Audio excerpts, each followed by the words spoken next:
ഇന്നത്തേതൊരു തനി നാടൻ വിഭവം തന്നെ ആയിക്കോട്ടെ അല്ലേ. നല്ല മാധുര്യമോറും മധുരക്കിഴങ്ങ്. ഇവരെ നല്ലതുപോലെ കഴുകി കഷ്ണങ്ങളാക്കി കുക്കറിലിട്ട് 3 വിസിലൊന്ന് കേൾപ്പിച്ചെടുക്കാവേ.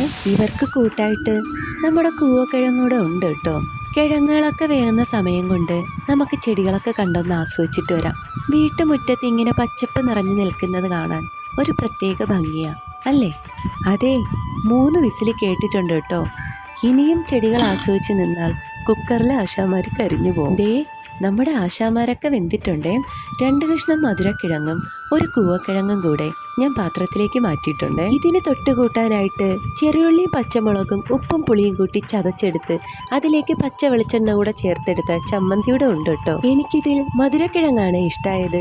മധുരക്കിഴങ്ങിൻ്റെ മധുരവും ചമ്മന്തിയുടെ എരിവും കൂട്ടിയപ്പോൾ വല്ലാത്തൊരു രുചിക്കൂട്ട്. വീഡിയോ ഇഷ്ടമായാൽ ലൈക്ക് ചെയ്യാനും ഷെയർ ചെയ്യാനും സബ്സ്ക്രൈബ് ചെയ്യാനും മറക്കരുതേ.